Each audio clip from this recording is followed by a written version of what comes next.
Hello everyone, welcome back to Scapegoat.online. I'm so glad you are here, and today I want to talk about something that I encounter a lot in my practice and that really touches my heart. The pain of not being seen. And this feeling is so common among clients, so this video is especially for those who feel misunderstood or unseen with everything they are carrying inside. I'm Henrik, a clinical and neurocognitive psychologist helping trauma and scapegoat survivors to find their way in life. On this channel, we talk a lot about trauma dynamics, and one of the core principles in my work is that knowledge about trauma has the power to change society for the better. And when people start to understand their own inner worlds, their dynamics, their patterns, survival strategies, they often feel a sense of relief. But then they sometimes come to me with a request saying, hey, what we've been talking about, can you explain this to my partner, my family, my friends? I can't seem to find the right words, and I feel like they just don't get me. This feeling of not being understood is something many people with trauma carry.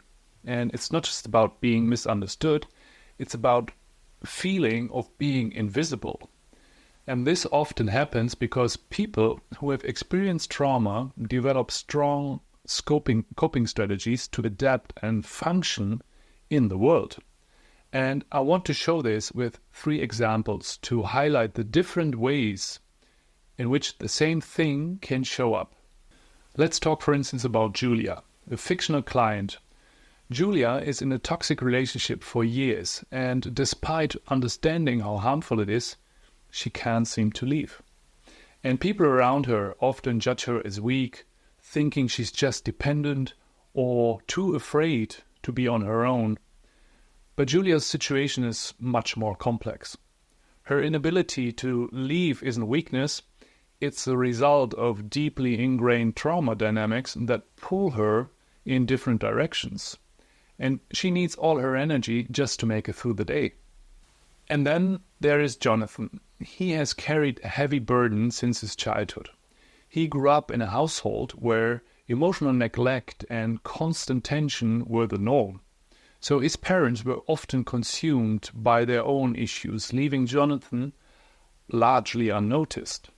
So this ongoing uncertainty and a lack of secure bond left deep scars on him. Although outwardly Jonathan is a warm and kind person, few people realize how deeply his insecurities and pain run. He has found a way to cope with these inner wounds by bringing joy to others, listening to them, and being there when they need someone. So he's the one everyone turns to for comfort, yet no one ever asks how he's really doing. So his ability to empathize with others and make them feel understood and loved is rooted in his own childhood experiences.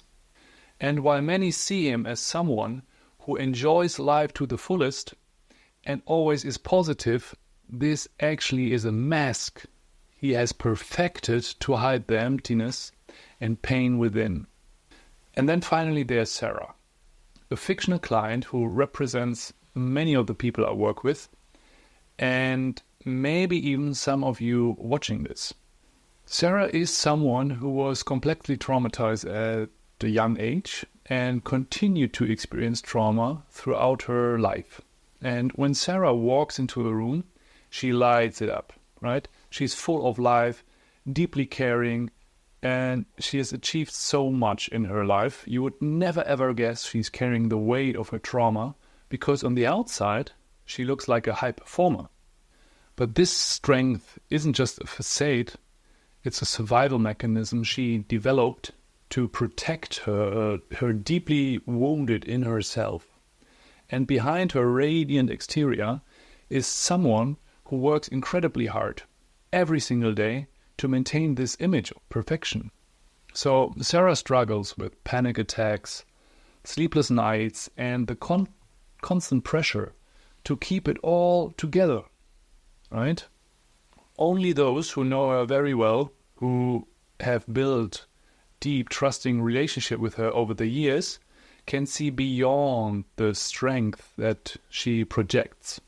So these examples show how vast the spectrum of trauma effects can be, and how often they go unnoticed. And even those who are severely affected might not show it on the outside, leading to unrealistic expectations and unfair judgments by others.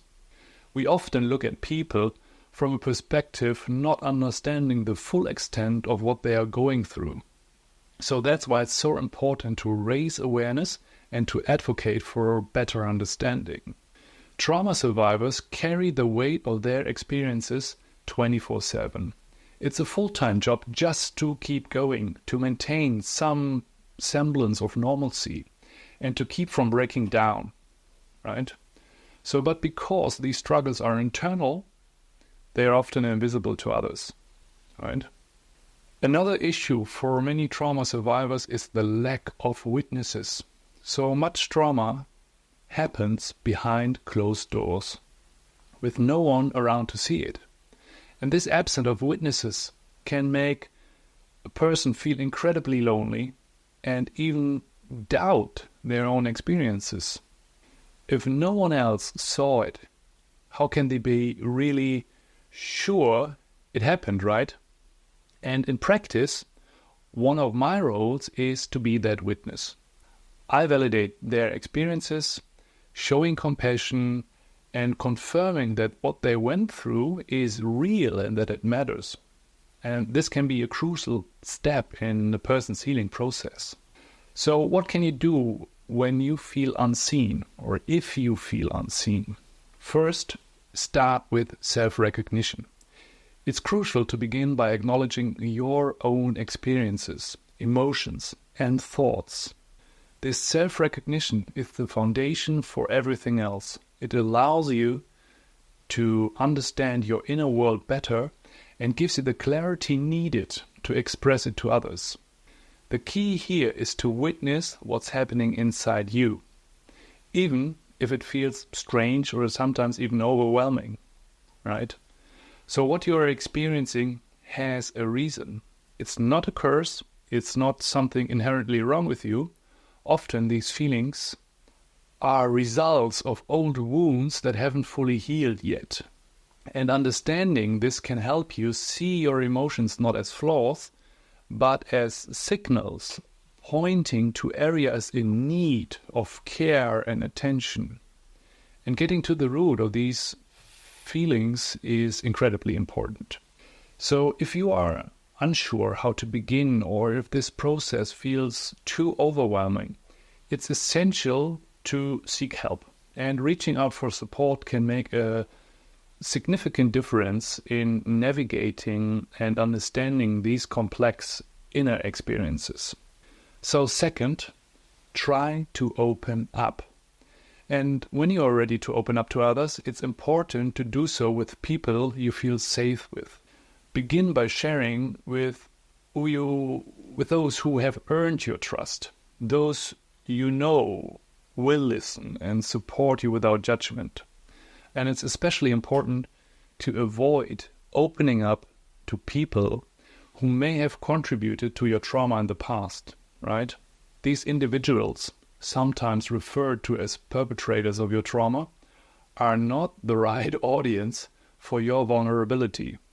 So instead, focus on those who create a safe, supportive space for you to express clarity and to express your feelings and experiences.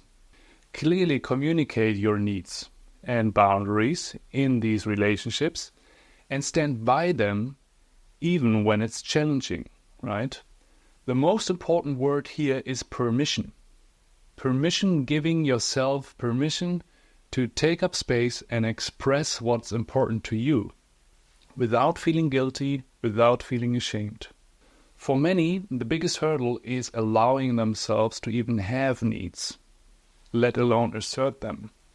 If you spend your life adapting and putting others first as a coping mechanism, you can't just flip a switch and start taking up space overnight. This is something you have to learn gradually, much like learning to swim, ride a bike, or read and write. It's a step-by-step process. And complicating matters further, many people after a lifetime of adapting to others might not even know what their needs actually are. So this makes the journey even more challenging, right? On one side, there's the struggle to give yourself permission. On the other, there's the uncertainty of what you even permit yourself to want. So, but here's the thing. What seems like an amnesia about your own needs is often more about shame and hesitation.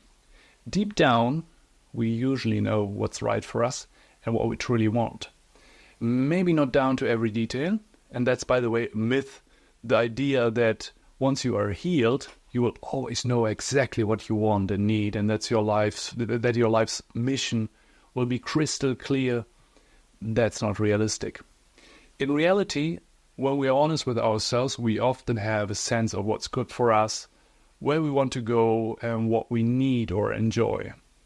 But we've just disconnected from that knowledge over time.